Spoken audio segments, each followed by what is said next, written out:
And Fabián? Well, I was involved in guitar craft since 2000.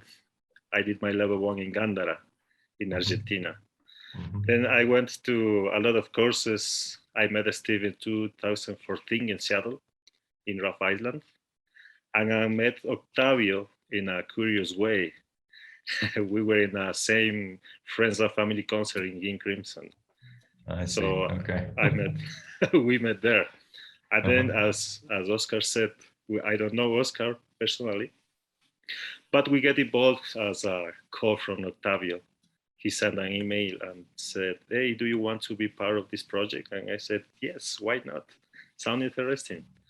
And I had to say that it wasn't a COVID project. It became COVID project later because we were not in quarantine yet. That's the short story. Yeah, good. And then Steve, you got asked last, or? Well, I think the seed was actually planted when I went to the allegedly last GuitarCraft course ever in Cordoba, Argentina, in Octavio 2016. Yes, and October 2016. And I think we'd been on 3 or 4 courses before that. I went to Mexico also for some second to last course, but Octavio, from the moment we met, had this like bright light in his eyes, like, let's play Scaling the Whales. And I think there's a quick important story to tell about the idea that when Scaling the Whales first came out on this disc, I don't know, Marcus, if you remember, Show of Hands was like a big deal. It was kind of the first League of Crafty Guitarists recording that wasn't a bootleg. Scaling Whales is listed here, and on the inside credits, the composition is credited to me. Robert made a mistake in, giving the notes to, at that time, it would have been Tony Arnold and his record label at EG, or Virgin, whoever it was. And I'd been playing the piece live for almost 2 years when we recorded this and keeping it alive. Trey wrote the piece at Red Lion House, which was this first GuitarCraft facility, sort of where Robert and Toya lived. And there's about 12 of us who moved in with Robert and Toya. 12 mostly American dudes lived in this Cecil Beaton mansion. Marcus, did you ever visit Red Lion House? No, I did not. Okay.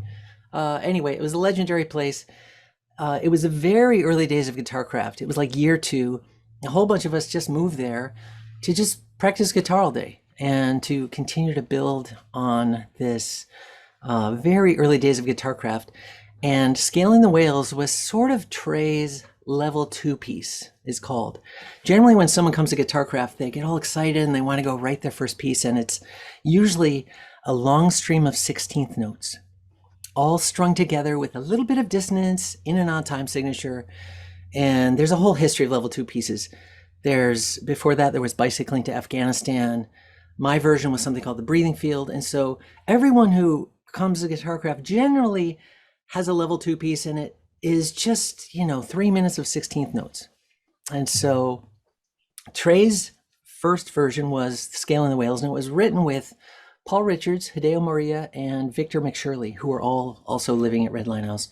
And Trey would come up with little parts and spread them out to these 3 people playing these high parts when he would just play along with this sort of rocking bass line.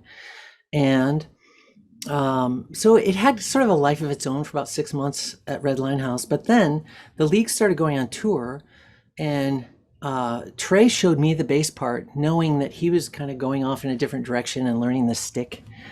So I picked up the bass part, and then for almost probably 4 years, I played it live in all of our worldwide league tours. And so I think Robert just assumed after a period of time, like, oh, that was my piece, because I was continuously playing it all over the place. And there's some amazing rocking recordings of it and bootlegs of it from like that 4 years of 88 to 92. But the piece was always super alive for me, partially because that bass line is just like a singing, dancing, has a kind of life of its own. And so when Octavio met me in 2016, whatever that was, he had this like oh my God, now we can finally do this. And he had this insight or energy to find some way to bring this piece back to life after whatever it was, 30 something years. And so ironically, Octavio and two others were already playing the high parts and someone else was playing the bass part. So I had to like learn or remember, I think it was probably Paul Richards' part, one of these high dancing parts. I don't know if you knew this, Octavio, but from memory, I sort of extracted whatever that high 7 part was so that the other person could play bass. And I think we did a couple versions in Mexico or in Cordoba, just rehearsed in that big gymnasium. But then when Octavio came back in the early, I think it was late 2019 and said, let's actually do this,